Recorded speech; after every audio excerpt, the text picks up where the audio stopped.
Hello, and welcome to this week's episode of the AI Edge podcast. We are here to help ad and marketing professionals stay on top of AI news and what to make of it for the industry. So we have a very special guest today again, and his name is Sam Bloom. He's an old kind of friend of all ad.com people, which is me. That's how I met him. I think I met him through somebody at ad.com who introduced me, who worked with him or worked for him. He is the founder of Camelot, CEO of Camelot, sold that business to PMG a couple of years ago at this point, and a friend of the pod and a friend of our business in general. So Sam, I'll turn it over to you. Sorry, I gave the whole intro for you. Thanks, Shiv. I appreciate that. And well, so one is, I will say it was amazing walking down the Quaset to see how many ad.com folks are in senior positions across the business. So it's an incredible alumni base. Mm-hmm. So I have a lot of passion for that group. It was an amazing time and day. But it's always an honor to be here with you and Myles. So thank you very much. What's your role for the listeners, Sam? What's your role currently at PMG? So I have sort of two-headed monster role. So technically, I am head of partnerships, and I sort of giggle because everyone does partnerships. I'm just the guy that has it in my title. I would say, for our large partners, often I'm an executive sponsor on those relationships. Really, frankly, my peers at PMG really manage the day-to-days with those partners. But I think more than anything, it's trying to find the next generation ad tech, martech, technology partners, media partners. And I spent a lot of my time, with early stage or, emerging companies.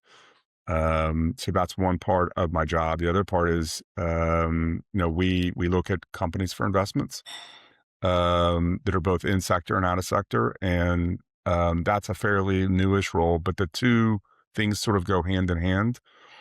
And I'd say, I play, sixth man off the bench, on certain accounts or with certain centers of excellence or technology teams where they need kind of a non-techie, So, I'm in that sense, I'm either too dumb to make the starting lineup or too slow or whatever, but good enough to make it on the court. So. Oh, come on, man. You're like Mbappe, just being humble, That's the truth. That's the reality. Well, the one thing that's fun, and I'm sure we'll get into this, is, having been in this business for a long time, you do get to see a lot of cycles. And so, there are a lot of things, if you've seen a certain pitch a number of times, you kind of know how you want to bat it. And I think that's one of the nice things about being in the role that I'm in is the more things change, the more they're the same. And so I think that's helpful perspective for people that are, overly schwitzing about what's going on at the moment, because time is always a really interesting, lens to view things through. Totally. Okay.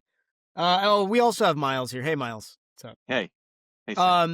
So let's, so really quickly, before we get into news of the week, I wanted to call out, we have a really exciting AI Edge live session coming up in July. And we do these every month for AI Edge subscribers. We're making this one free for everybody.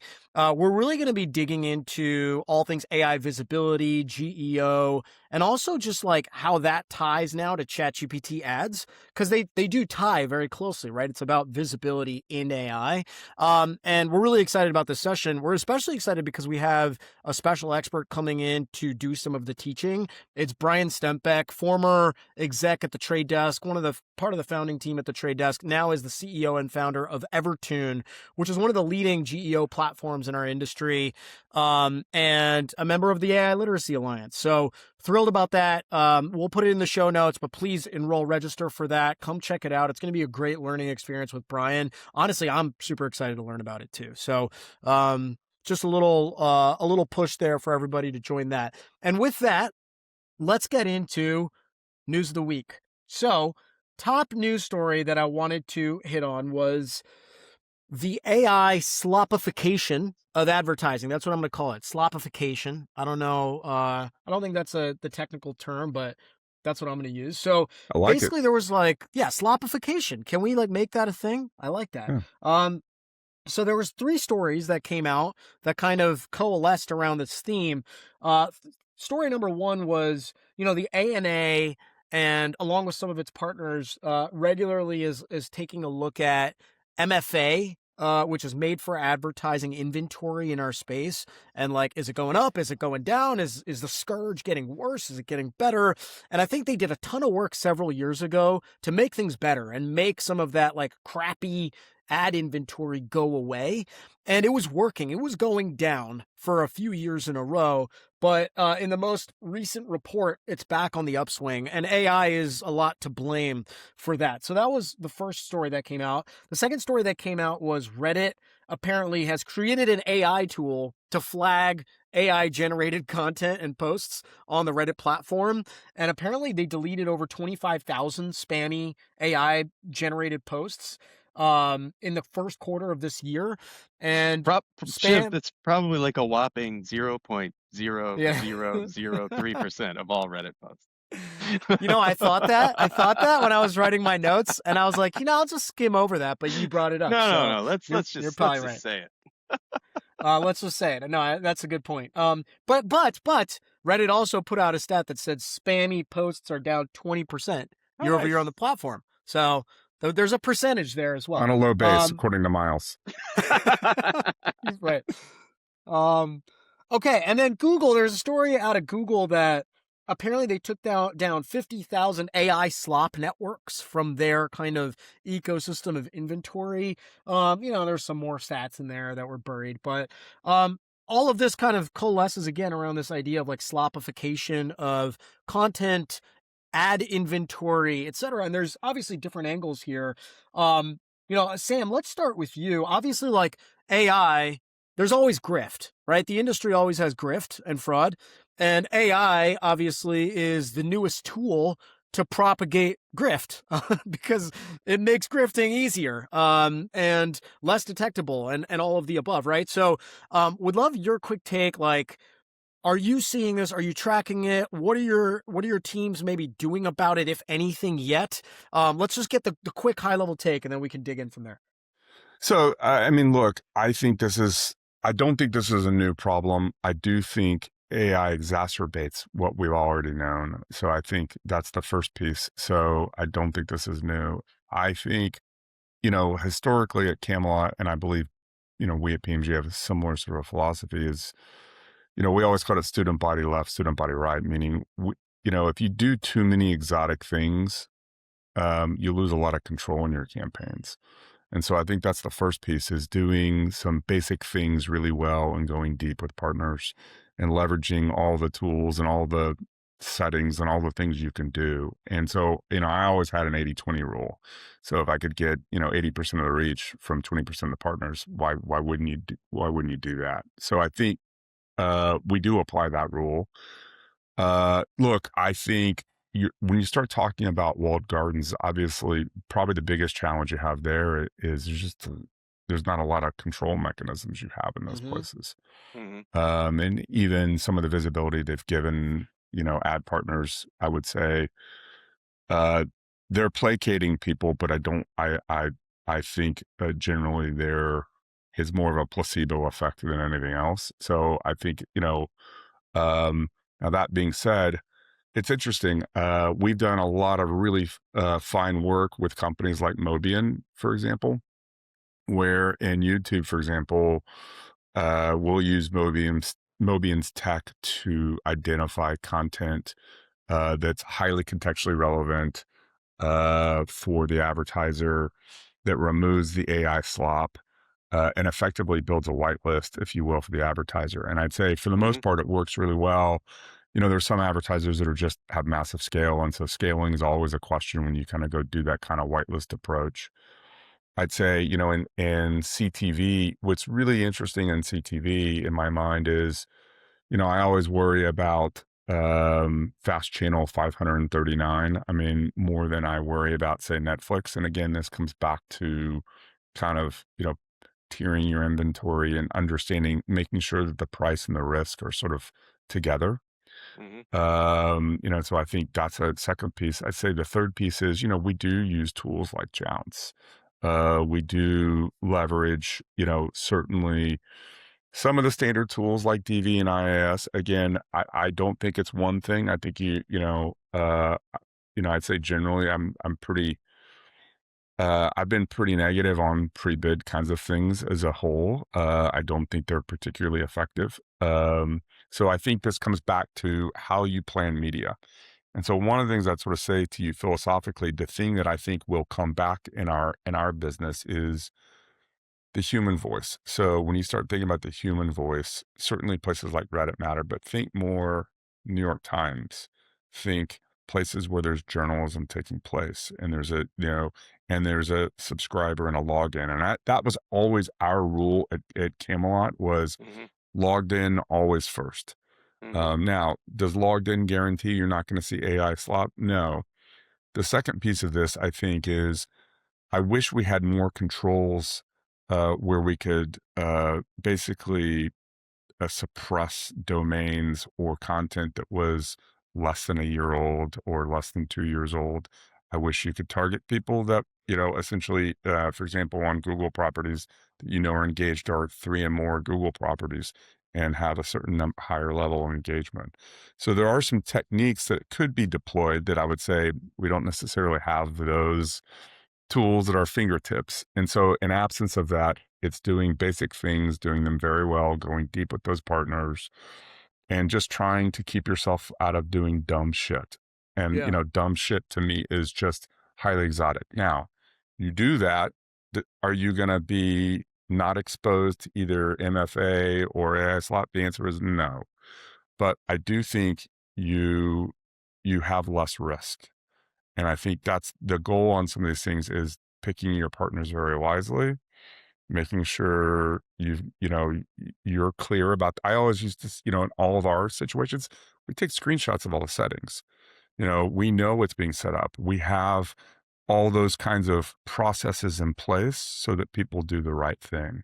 Hmm. But still bad stuff happens, and that's the nature of it. Now, Yeah. when we can improve it and use, for example, players like Mobian, absolutely. And, Mhm. when we can deploy them at scale, even better. So Got it. I think the Okay. contextual piece, by the way, is super interesting for this.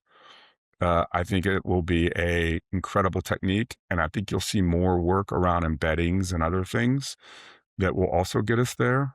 Yeah. So if you've been following, for example, the good folks from Spectrum launched a tool called Lattice. I think that looks really interesting, and being able to Hmm. understand which embeddings, be able to target by embeddings. So, look, these are all things I think over time, there may be weapons to combat the newest weapons, and you'll see Hmm. AI combating AI, and that Hmm. gets very interesting, right? Sam, It's I, very, I yeah. I I have Go a ahead. question in particular on YouTube, although it could be applied abstractly to like multiple different forms of media or publishers or whatever. Is so I'm sorry, so you're using Mobian, which is essentially creating kind of whitelist whatever inventory that you're going to target against. Like, do you find that because like with YouTube or any like creator-led platforms, if you take the histogram plot of, who's getting all of the follows and views and subscribers, it's like a tiny segment of creators, and I would imagine that most of the AI slop is in that like super long tail. So it would It strike me that is. like a whitelisting approach might work actually great in YouTube because it's only a small handful, relatively speaking, of the That's right. creators that are getting all the views anyway That's and for producing the first of best all, content. I'll tell you. So I can probably say this publicly now. Many years ago, we had a client who shall go nameless, and we clawed back about $3.5 million from YouTube. And it was a long process to work with their ad quality team on it.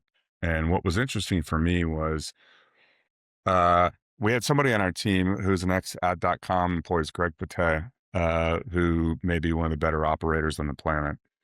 And Greg started to see these patterns where it was essentially low volume of impression sites and videos that had crazy URLs, but the CPCs were super high, the CPMs were super high. And so one of the things we did is we started to tier click-through rates and conversion rates, and we did Hmm. them by in 10% increments so that we could sort of see it. And so roughly 60 or 70% of the click-through rates were above 3%, which, as we know, makes zero sense. When we started to look at the actual properties, they were all small properties. So basically, it's happening. The way to think about it is it's happening a penny at a time, Hmm. for all intents and purposes. And so, to your point, there's no question. So when you started to look at where the dollars were being spent, there was a tiny percentage of impressions were representing about 60% of the cost and 60 or Yeah. 70% of the fraud. Yeah. And you couldn't see it because the headline in all of this is averages lie. Uh-huh. So what my advice to anybody in this business is to de-average the things you're doing. And de-averaging is the single most important thing. It's looking at your metrics in these kinds of approach, whether it's quintiles or whatever, Yeah. looking at obviously geographies, looking at any kind of user agent sort of things that are anomalies. There's some very basic things that we can all do, and it's not rocket science. And Yeah. so that's why I'd sort of say, but it is an extra step. And what I would sort of say, this is again combating AI with AI. This kind of analysis used to take a long time to do. Now we have the data and you can crank on that stuff and you can do it way faster and you can automate those things. So you can do things like that I think are smarter, smarter kinds of plays. Yeah. But your point is exactly right. It's happening on the long tail. Yeah. That's the point. And the point is, do you really need the long tail? And the answer is no, you don't. Yeah. Yeah, Right. yeah, yeah. Yeah, I mean, it's very funny to think about how much money is transacted on the assumption that no one's going to bother looking at the difference between the mean and the median. Um, 100%. I think, yeah, I mean, and I think the point, I mean, it's an obvious point, and we probably all are thinking about it, but using AI to combat AI, right? It keeps coming back to that, right? Like the analysis is not rocket science, and what makes that analysis way easier nowadays is a simple LLM tool, right? That's like, hey, de-average, like, stop looking at the averages, like, help me find the outliers in this data and help me go fix that, right? So I think the thing to me, and I'm gonna move to the next story. I'm just gonna leave kind of like a question out there hanging, which is the thing to me about the AI slopification of advertising that's really tricky versus like what we used to deal with in the past is like AI is getting so good at creating, right? Like AI is getting better and better and better at creating. Like I'll give you a simple example. Even with our newsletter, we use AI more now to help us come up with the right prose or even some ideas sometimes. And like you can make an argument now that like, oh, well, is Visual's newsletter AI slop? It's not, right? Because we have human in the loop. We're spending a lot of time going through it, but we're using AI now more than we ever we didn't have it before. And so the But lines are humans getting are more and more directing the blurred. AI though, right? I But the mean, that's lines are the key, blurred, right? It's like more and more of like the spectrum, I guess, as opposed to in the past where it used to be more binary and black and white. And I right? think that makes all of this probably harder, right? Um, It does. I mean, look, I mean, again, this comes back to, again, I think, um, this is not a new, this is having tools in our industry is not new. And I think when a tool gets introduced, usually, you know, people overreact, which I think we've seen obviously in the AI world where, we think AI is going to handle everything. I think over time it'll come back to the medium and it will be human experts directing the AI. And that's the way I believe it to be. I mean, you guys have an editorial voice for your newsletter. yeah. What are the big stories? The AI can't tell you what the big story of the week is. And it sure as heck can't make your funny ass GIFs because those GIFs are my favorite part. I mean, I'm constantly sharing those around. But I mean, that's the point on this. AI helps speed those things up and helps you do things faster, maybe better, maybe smarter. maybe do things that you probably couldn't do, if you didn't know Photoshop or, whatever. But at the end of the day, it's still a human directing it. And Yep. that's what I come back to in this business. And I think that's the piece on this is there just needs to be common sense led by humans. And yes, do we need to use tools? Absolutely. But I mean, Yep. over reliance on the tools, as in the case of MFA and fraud and all these things, will get you nowhere. And I think that kind of blind faith is just naive. And I think Yeah. that's the piece on this that I would sort of say, now if you go completely, all in on every tool, and every technique, one of the problems you're going to have is a lack of scale. And that's Yep. the other side of this equation, because there's always been fudge in every kind of campaign. And that's always a challenge. So it comes, the bathwater comes with the baby on some of this stuff. Now, can you just eliminate or have less of the bathwater? Yes. Right. That's a great. You're like doing the inverse, throw the baby out with the bathwater. You're putting it all back in to the tub. Yes. Okay, let's go to the next big story. So yesterday, or like this is being recorded on Friday. So for the listeners, last week, Meta had a huge day. A bunch of things happened. So first of all, Mark Zuckerberg logged onto Twitter, or sorry, the platform formerly known as Twitter, for the first time in 4 years, apparently, to make an announcement. The announcement was, we are launching our new frontier model, which is called Muse Spark 1.1. And, he had like a whole kind of tweet storm with some data, and, it was all kind of focused on better performance and cheaper, like less usage of tokens. And hey, our model performs better, and it has less token usage. And, the flagship Muse Spark 1.1 is all about like agent building and coding. That's what they're focusing it on, and they're making it available via API. So I think they're kind of focused a little bit more on that use case versus maybe the direct to consumer use case, but it is available to consumers as well in the Meta AI app and elsewhere. And also, they are going to be empowering advertisers with the new AI models. Also, as alongside Meta Spark 1. Or Muse Spark 1.1, they also announced Muse Video and Muse Image for video and image generation. And they put out a lot of visuals and cool stuff about those models. Also, Meta stock went up about 8% just on this news, and also combined with news from a couple weeks ago that they're getting into the AI infrastructure game. So they're going to be selling compute, and they're going to kind of move into the cloud territory as well. And the market generally seems to like all of this. Also, quick fun side note, apparently they will not, so anybody that uses Instagram will be able to access these models and use anything from Instagram to plug into what they're doing with Muse Video and Image, which got Hollywood all up in a tizzy yesterday. So there was a big article in Variety about how, SAG and, they're really upset about that, and they do not want, like, if Gwyneth Paltrow is posting things on Instagram, you shouldn't be able to use Gwyneth Paltrow's Instagram posts to then use AI and create your own thing out of it. So a lot of stuff wrapped up into this news. Bottom line, Meta is getting into the frontier AI model game. They're going to be competing with ChatGPT, OpenAI, Claude, Google on this front.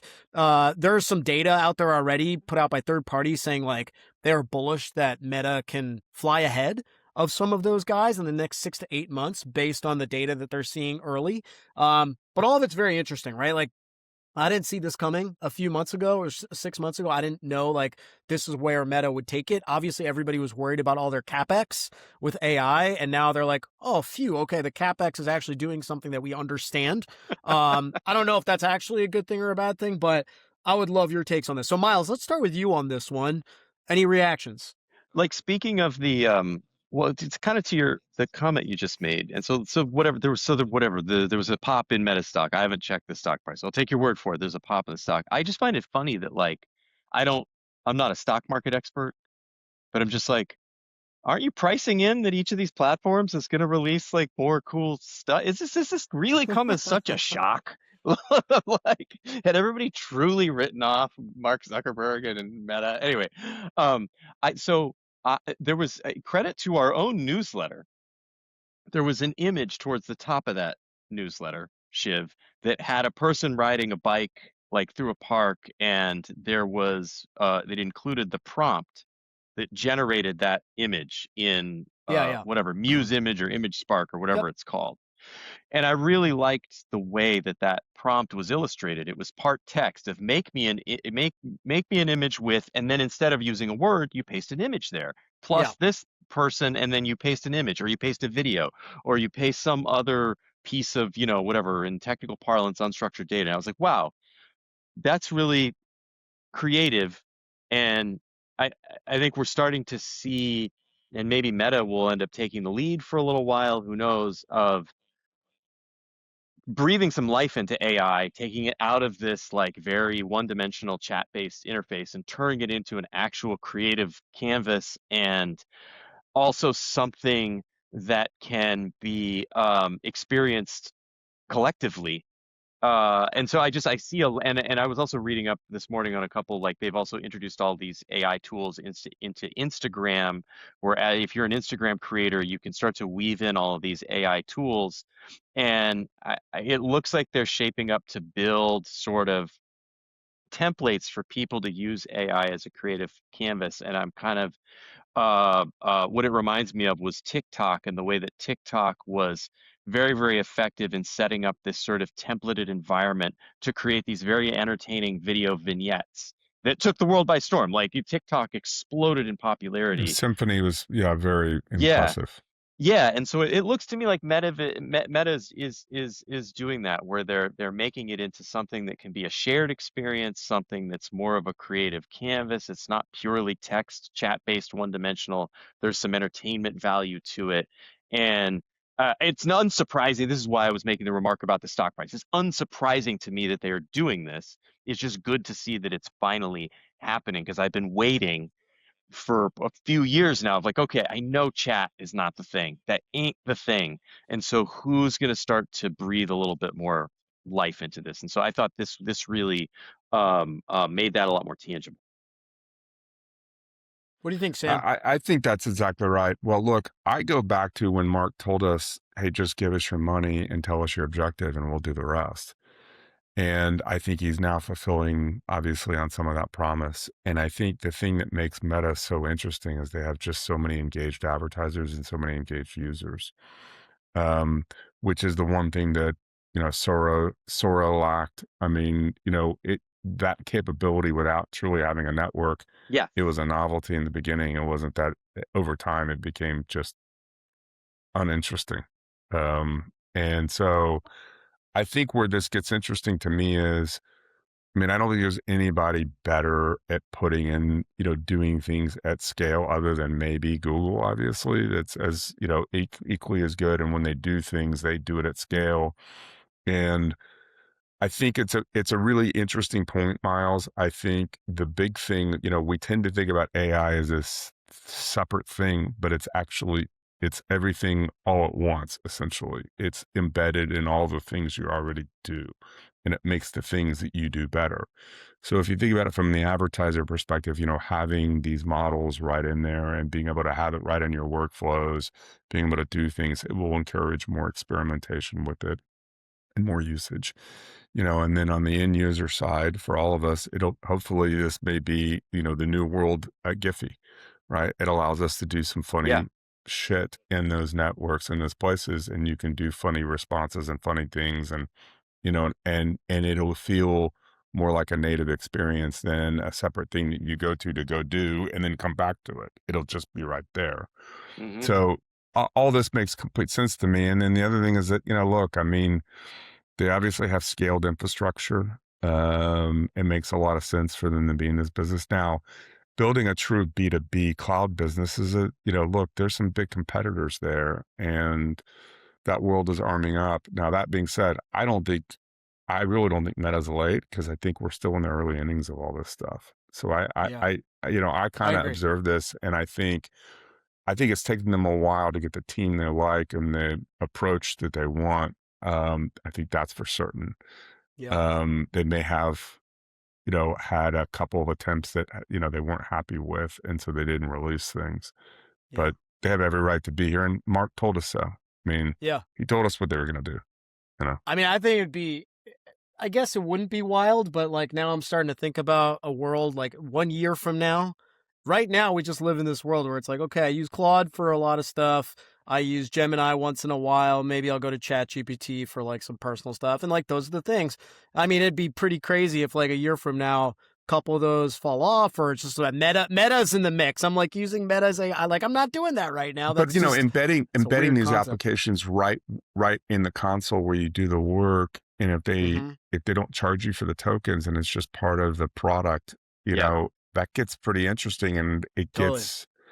the economic model is real interesting because I look again, coming back to this, I don't think we've seen the end of token maxing as a problem. I Hmm. think we're really at the beginning of it, and I think, once people get those first bills from whatever, generative tools they're using, and they see how expensive it is, and then you could go do that right in your Meta console, you'd be Yep. like, and it's better. You'd be like, WTF, I'm going to do it just with Meta, and it'll be right in there.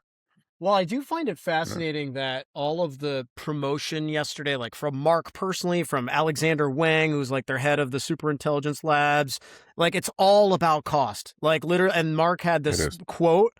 His quote was literally like, I think the other frontier models are too expensive and this can be done at a way lower cost. And so it's interesting that they're coming at it from that angle in this moment of time. And like in the last couple of months, the token maxing thing that has become the zeitgeist, right, around AI. It's like, hey, we're going from AI being this wondrous and magical thing, from AI being this expensive and onerous thing that we have to manage the cost of. And so it's smart marketing. It's good timing for them to be coming at the problem from that perspective. I'm gonna roll into the quick hits of the week from Okay. that meta story. Okay. Okay, now let's get to the quick hits of the week. So, first story, ChatGPT launched something called GPT Live. And if you've been in the ChatGPT app, you may have seen like the little microphone in the bottom right, and you click on it and you start talking to the AI. You start talking to ChatGPT, and it's really awesome. It's really powerful. It's like you're talking to a human. It is not like you're talking to your Alexa, which is really clunky and doesn't understand me 80% of the time. It actually is like a conversational AI bot, and it's awesome. Well, ChatGPT is investing more there. They updated it, and they now have labeled it GPT Live. And the major update with GPT Live is if you've used the functionality, when you start talking to it, you could still tell it's a robot, right? Because when you talk to it, it kind of like cuts itself off if you start interrupting it. It can't really converse with you and overlap what it's saying when you're talking to it. And it's still a robot. You can feel that weirdness and that awkwardness. Well, with GPT Live, they basically built it so that it can hear and talk at the same time now. Right. So it can process what you're saying, but also be responding. So a very simple example of that would be like if I'm saying something to you, Myles, you may say something on top of what I'm saying, which is just like a non sequitur, like, I mean, we've done that to like Sam already 30 times on this podcast. But ChatGPT's voice capability couldn't do that before, and now it can. So it feels more like a fluid conversation with a human as opposed to with a robot. They actually put out a really fun little video with like a grandma using it and like it not being weird and awkward and it sounding very natural. But I'm excited about this. Frankly, I think like voice AI is this sleeping giant Yeah.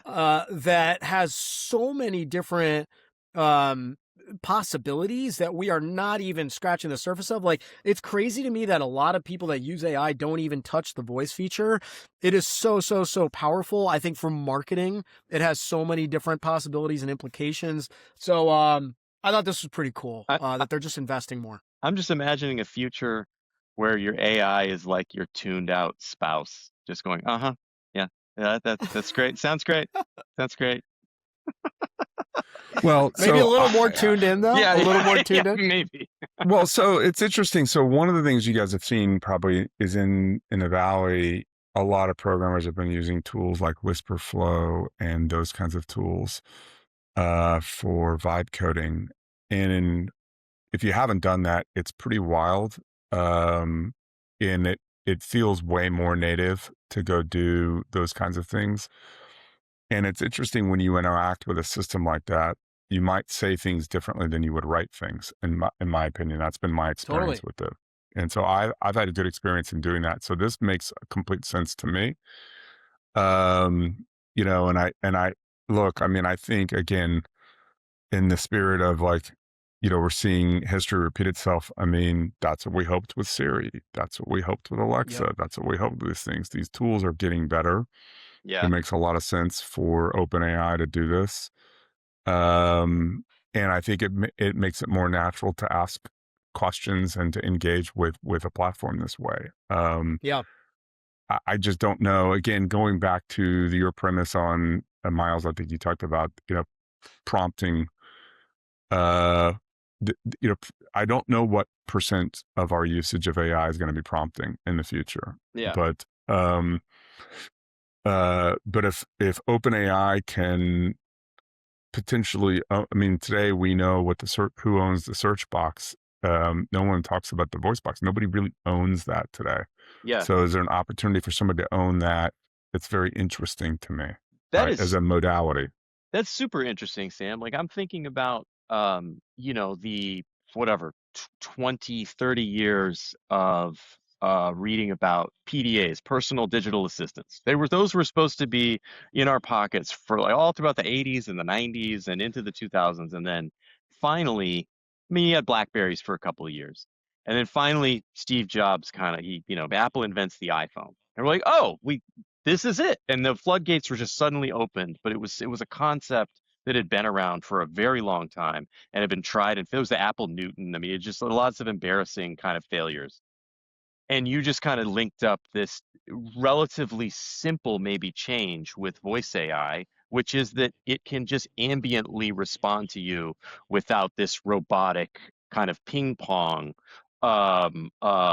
modality. And maybe that could be a really interesting turning point with voice. Simple, but possibly really Well, consequential. and these tools have done a great job of crossing the uncanny valley. I mean, that was always the big issue with a lot of Yeah. voice stuff is the uncanny valley ride is feeling like you're talking to a machine and you're talking to a human. And they've now gotten to that point where, you know, it's better and it does not feel like you're talking to movie phone. Hmm. Tell me what No, movie you want to Yeah. watch. I mean, I worked at AOL, Sam. I remember selling movie phone ads. yeah. It was yeah.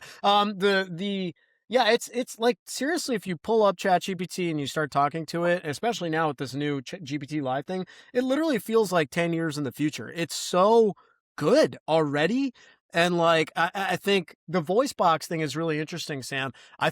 I mean, isn't this why OpenAI spent, I don't know, $4 or $5 billion to buy Johnny Ive's non-existent company? And then the pin. Remember the pin, the humane pin? Right.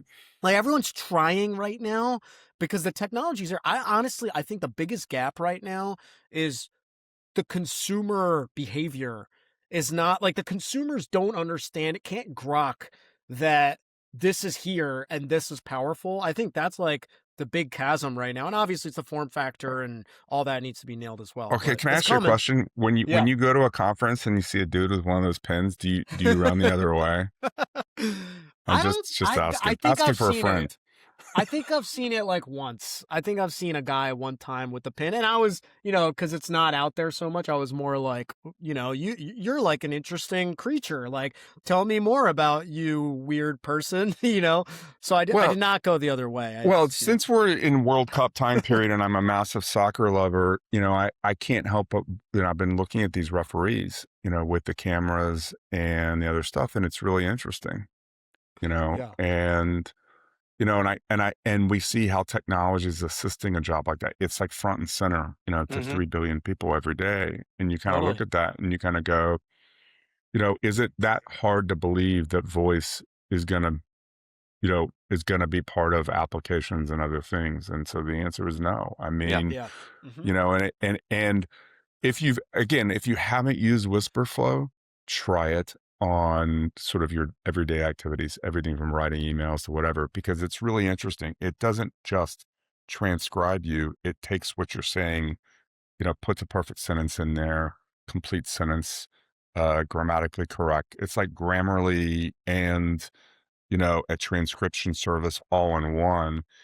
And it's really interesting, and it's able to get your intent. Or if you've Hmm. used any of the transcription stuff like Granola or any of those other things, they make better notes than I've ever made, Totally. on Hmm. anything. Totally. And so you kind of go, okay, these things make sense. So, and again, is it going to be mass America? I don't know. But what I love what OpenAI is doing is they attacked it, right at the market, which is, my mom, which Yeah. is, Chat GPT is like, she's scared of it, and Yeah. so it makes it less intimidating.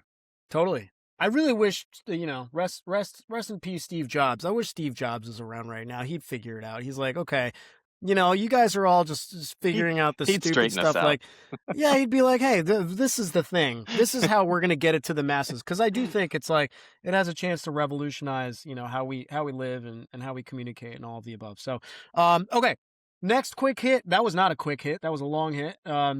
Couple more quick hits. ChatGPT also launched something called Work, which it's like a fully kind of agentic, autonomous platform to do work, right? To build documents, build decks, build PDFs, respond to emails, and it very much mirrors Claude's Co-work product, which is similar, right? The idea is like you tell it to do something. It can kind of work across your desktop and across your files and your Google Drive and stuff, and just make stuff happen in the background. So, and we know OpenAI is going hard after enterprise right now. They said as much a few months ago, so it makes sense. Frankly, I think like Anthropic's really gotten a grip on that business and that market. That being said, I mean, Sam, you said it earlier, it's early innings for all this stuff, right? So they should be doing this. They should be pushing in this direction. No one has won anything by any means. So that happened. Fiji Simo, she was the head of OpenAI's kind of like ad business, among other things. Former exec from Facebook and Instacart, and she won't be returning to the business. So she went out on medical leave, and she's just out indefinitely now because of medical issues, which is a bummer. Hopefully, Fiji gets better soon. And then the last one was um so Vox, which is a publisher and an advertiser, I believe Booster, I believe that's an advertiser. They basically executed a fully agentic end-to-end campaign. And this is like the third or fourth time I'm seeing a headline like this in the last few months. Like, oh, PubMatic does a fully agentic end-to-end campaign. No humans involved. The deal got negotiated and the rates got set and the campaign got activated. And like, I know I know it's a headline and I know it's probably more experimental than it is real at this point, but we're seeing more and more of it. And Sam, this is actually, I would love your take on this. Is it real? Is it not? How much of the buying and negotiating is actually happening this way today, or do you think will happen this way tomorrow? And then this is a beautiful transition into your world at PMG. So tell us a little bit about what you think about this, and then let's talk about PMG.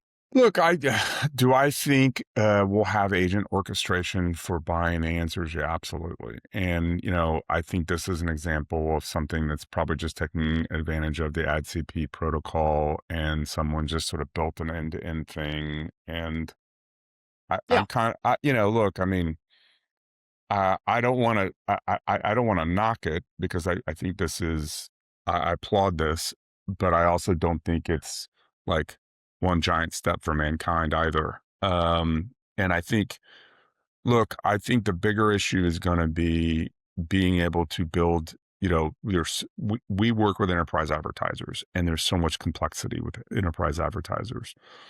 And there's a lot of complexity in the ecosystem. So doing a one-off buy, fine, go try to do, a reach and frequency buy on CTV across multiple partners. It's going to be hard, you know? Mhm. And so, I do think, but the short answer is yes. I mean, so, look, I mean, PMG is really, we've taken a very aggressive stance in this area. We've got a platform called Alley Buyer Cloud. Mike Trion, another former ad.comer, has been leading those efforts.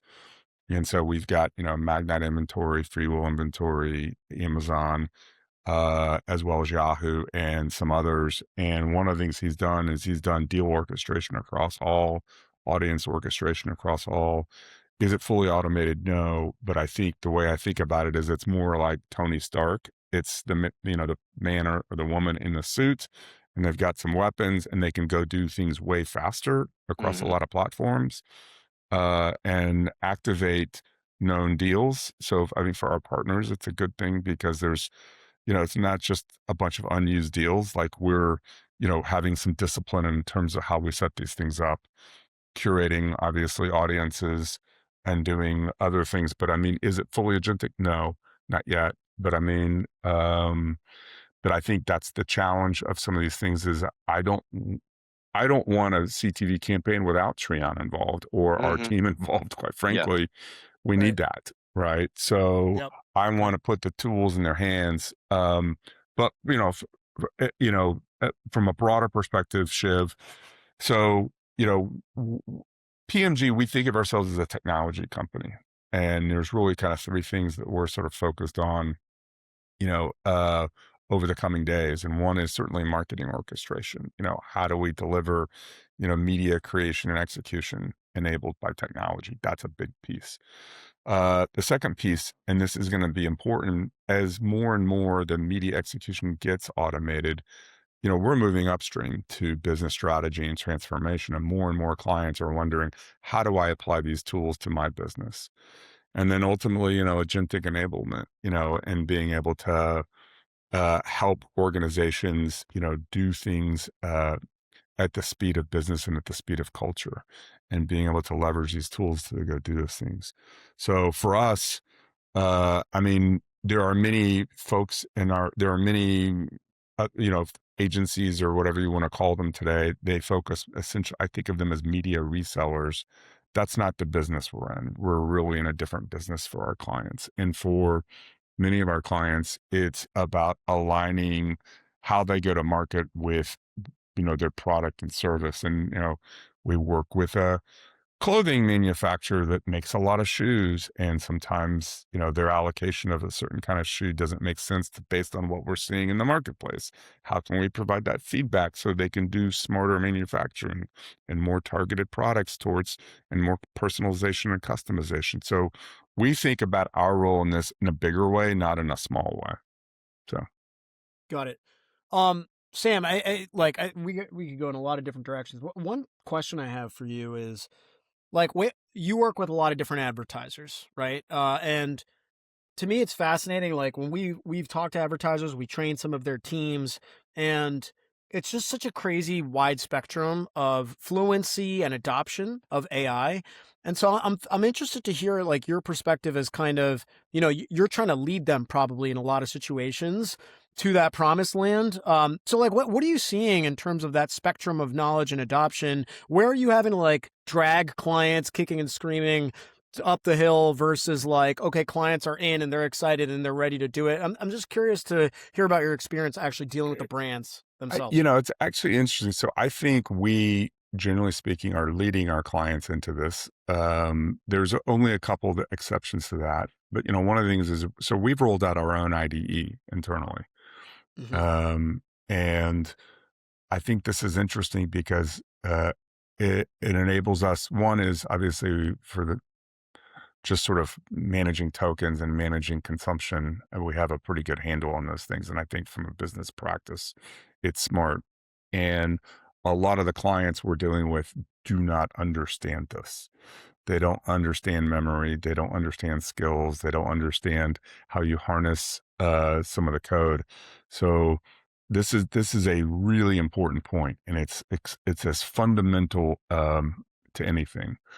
The second piece is, what do you need to get good outputs out of AI? You need clean, structured, contextualized data, and you need a semantic layer. That's one of the things that we do really, really well at PMG. So that's a second piece. Those two things alone, infrastructure along with good data, those two pieces really, really matter. I think our view of the world is the platforms themselves will be more automated. We know that. And our view of the world is certain clients will sort of say, hey, we can take this in house. they're still going to need tech to centralize all the data and all the activation and to connect it to their internal system. So our view of the world is if they want to take this stuff in house and they need us to support using our tech, fantastic. If they want us as an agency to support those things, we're happy to support it and lead on those things. So our clients typically are, pretty ambitious brands. I'd say when you can't just talk about AI without sort of bunching it into certain areas, but like generative AI, you have some clients that are like, hell no, never on my creative. You have Hmm. other clients that are now getting there. And, they're getting there because, when you have a product feed with 1.2 million SKUs and you've got holiday seasonality, you have no choice, right? Yep, yep, There's just some yep. physics involved. And I do think the models are getting better at some of the creative. And so I think the first thing over the last year, the biggest thing shift I've seen is contracts used to really siphon out or partition out AI. It's now part of the scope. Okay. And then there's obviously a big question around who owns IP and all those things. I think we're happy for clients in many cases to own a lot of obviously their own IP and their own data and all those kinds of things. Got it.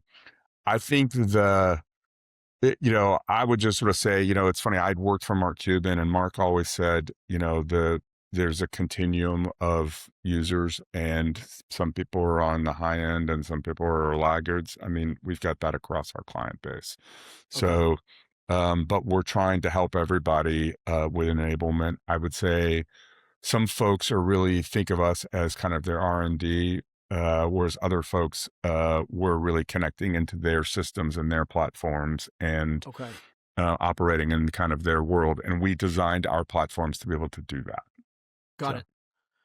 Um, okay, that's awesome. Yeah, and that's cool that you guys as an agency are kind of like, hey, you know what? We can play on either sides of the spectrum, right? We're not only working with this subset of advertisers that is already an adopter and already, ready to do this. We're also helping the folks that aren't ready. I think that's great to hear.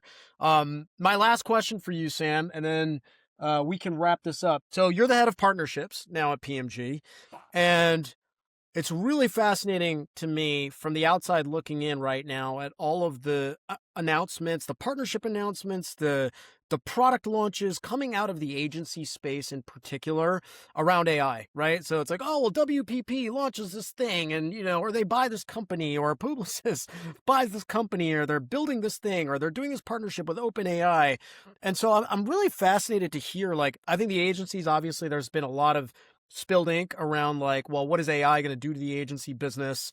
Is it good for it? Is it bad for it, et cetera? I'm just curious to hear, like, you're really, literally sitting in the middle of all of it, and making a lot of the decisions that are going to dictate kind of where your business, and broadly speaking, like PMG is a massive agency and you guys are kind of seen as like an innovator in the space. Like, I'm curious to hear from a partnerships perspective, like, what is the strategy? What should the strategy be from a partnerships perspective? When do you build versus buy it's a great, AI, these are you great, know? these are great questions. So one is there are some pretty interesting tectonic shifts, and let me sort of walk you through the things that I think are important. I think one thing that's becoming increasingly clear to me is clearly we work with walled garden and we work directly with the walled gardens. But what I'd say for everything that's not a walled garden, there's more and more direct access to the inventory. And so I believe there's an emerging ecosystem around what Index and Bedrock are doing that's very interesting. And with the algorithmic, kind of bidders and models, I think that's super interesting. And so there will be a set of partners and ecosystems in and around that sort of thing. And that's not just in programmatic, that's happening in CTV with, Magnite, you have Clearline, you have Free Will. I mean, those things are happening. And so there's more direct access to inventory. And the reason that's good for our clients is we can remove, obviously, a lot of the ad tax. We can also see a lot more inventory and potentially, not only potentially is there greater efficiency, but we think there can be more effectiveness. So there's a partner ecosystem happening around that. At the same time, which is really interesting, this concept that you have a platform that does programmatic advertising, a DSP, there's an emerging world called integrated media platforms where there's more media partners being embedded into a workflow. And so some of the companies that I'm really excited about in that system plugging into our world are guys that are focusing on, for example, I've seen a fantastic platform that manages um, uh, points of interest, i.e., multi-unit retailers or multi-unit QSRs. Hmm. And you can upload that store data and you can manage across 20 or 30 partners based on that trade zone. And you can do that across 2,500, 3,000 units. That shit used to Hmm. be super freaking hard. Yeah. So I look at that kind of stuff and I go, that's really interesting. And I kind of go, okay, that one is the embedded around local, but there's going to be other use cases that happen that I think will be equally interesting. So that's something, it's where there's actually media consolidation, but it's in and around a set of data or a set of constraints that you're putting it on. That's very interesting to me. Uh, and then, of course, I think the generative creative and workflow stuff is really, really fascinating. And I think we're at the early days on that. One piece of it, obviously, is creating creative faster. But the other side of that, to me, is also generative AI insights, the embeddings, and the other things. That piece of it is like a new kind of data set. It's very rich. I think there's a lot of learning around that. And in the olden days, since we've been talking ad.com, it was, hey, run a blue ad on a white page. Don't run a blue ad on a blue page. I mean, we knew those things, right? But it was always hard to, sort of do those things in real time, if you Hmm. will. And these are things that I think we'll be able to deploy and do some smarter things and do more dynamic things. The last area that I don't think gets a lot of conversation, that I think should get a lot of conversation in the coming years, is exactly what Myles talked about, which is the centralization of AI. AI will be much more distributed.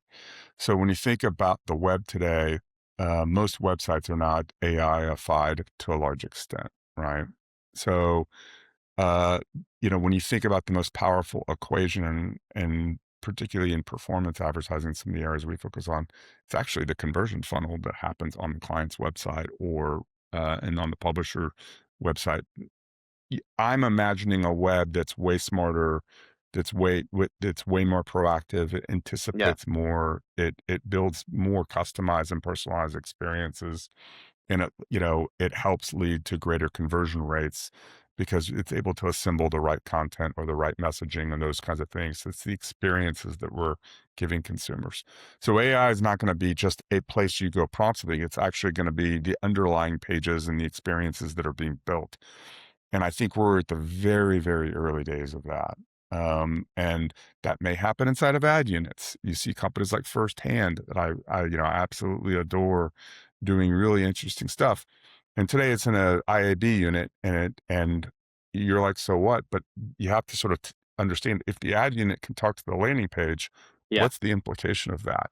And so Yeah. I do think, again, when I go to these things and I go, okay, this is really interesting, and we're going to go run, one of our clients is Michael's. We're going to go run, it's both Christmas and Hanukkah, and you got the same SKUs. I know you celebrate Christmas. I'm going to show you Christmas stuff. I know you're a Hanukkah person. I'm going to show you Hanukkah stuff. Right. Yep. And it's all the same SKUs.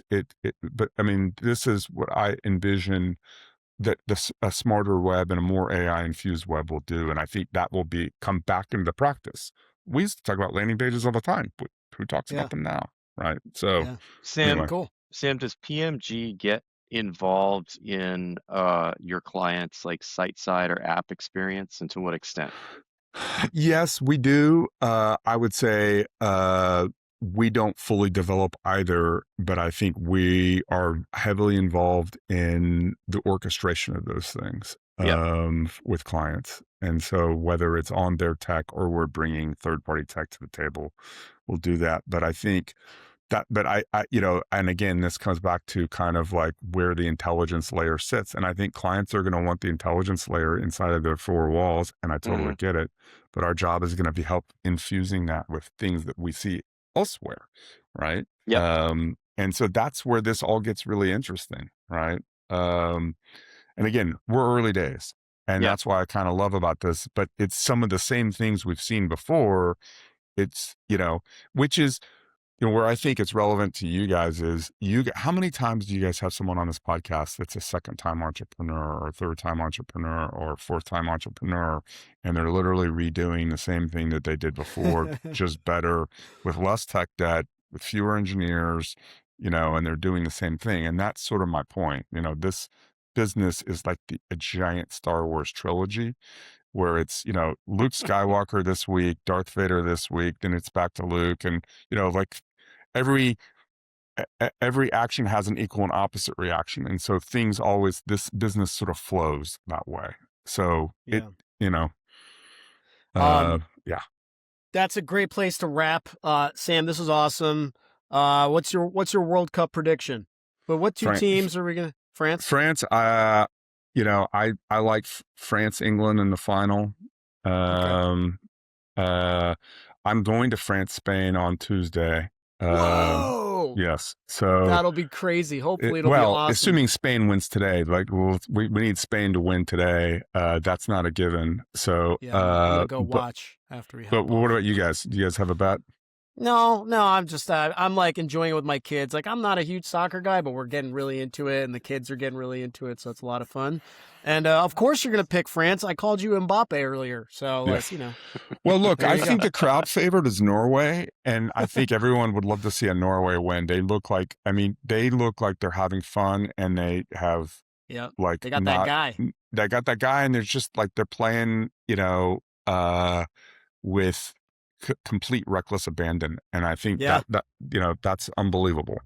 So. It's unbelievable. Yeah, and you know what AI will never change is people getting on a field and kicking a ball around into a net, and thank goodness for that. Okay, thank you, Sam. This was wonderful. You were just a wealth of insight. We really appreciate your time, and thanks to all of our listeners. We'll see you again for the next episode.